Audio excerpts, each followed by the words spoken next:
Let us say you have been victim of an assault. Somebody assaults you, gives you a slap or beats you up. And then you go to the police and make a complaint. And they tell you, look, we can't do anything, please go to court. If this happens to me, and if I'm not informed about the laws of this country, I would say that I will accuse police of inaction. They did not do their job. They were biased, or they were trying to help the accused. Now it turns out that the legal system of this country, especially the Indian Penal Code, it is designed in such a manner that certain offences, certain categories of crimes are considered to be very serious, and some categories of crimes are considered to be less serious. Now, broadly speaking, very broadly speaking, the crimes which are considered to be more serious, they are treated as cognizable, and the ones which are less serious are treated as non-cognizable. Now, in case you're wondering, what is word cognizable? What does it mean? So, very simple. The word cognizance is taking note of something, right? So, when you complain to, when you go to police station or complain to a police officer about something, the police can register FIR and then take action to arrest the accused only if the crime or if the offence is a cognizable offence. If it's a non-cognizable offence, even if the police officer, even if he receives the complaint, even if he wants to take action, he cannot do that unless he has received permission from the court. This is one big difference. Now, per se, this idea is not wrong. Why is that? Because you want police to be able to act, but not to be able to act in every single case. You want them to take action in serious cases. In cases where you feel that, okay, this is not that serious, let there be some application of mind by a court. So this is why this distinction between cognizable and non-cognizable offences was made. That makes sense. But the types of crimes which are put in cognizable and non-cognizable, those would surprise you. Let me give you one example. So let us say a person goes and gives a slap to a guy for no good reason, whatever reason, doesn't matter, right? Is that a cognizable offense? No.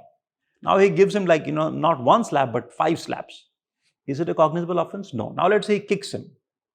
Same, it's not cognizable. If he kicks him to the ground and then beats him up further, is it cognizable? No, it's still not cognizable. But if he takes 100 rupees from his pocket, now it is theft. And theft is not just cognizable, it is also non-bailable, which means he will most likely end up going to jail and spending a few days there even before conviction. I'm not talking about the trial happening, getting convicted and going to jail. No, I'm talking about the arrest that is made immediately after the offense, during the investigation, and he will go to jail at that point in most cases, right? So now there is a big question.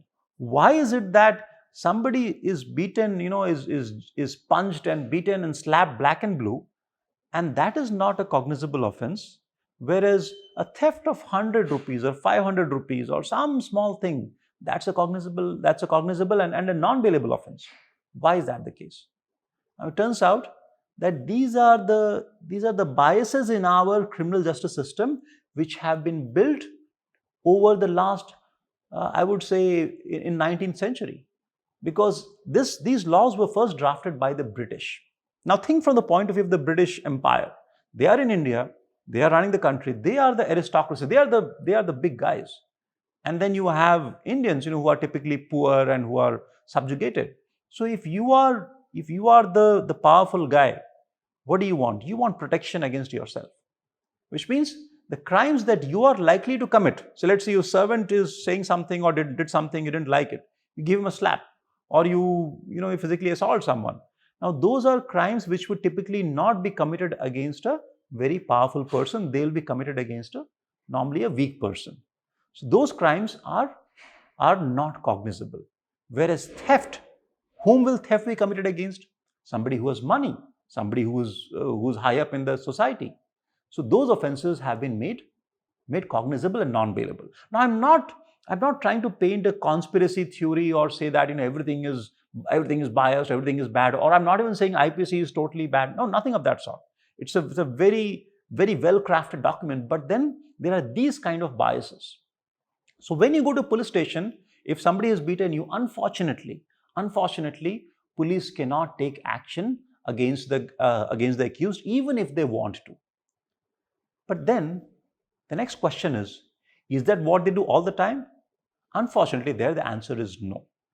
So it depends upon, so there's always an interpretation, right? So if I'm the police officer, if I want to take action, I can throw in some other offense along with that which is cognizable. So think of it this way.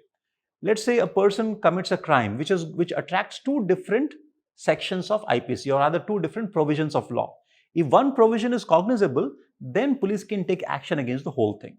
So what I can do is, like putting some masala in some curry, I can throw in a cognizable offense. And surprisingly, one of the offenses which is cognizable is called wrongful restraint. So as an example, right, if somebody is walking and if I stop that guy, I have not even touched him, but I have stopped him. I have caused restraint with some wrong intention. That is called wrongful restraint. That is cognizable. So if the police officer wants to take action, he will combine simple hurt, which is beating, roughly speaking, right, with wrongful restraint, and now he can register FIR and take action.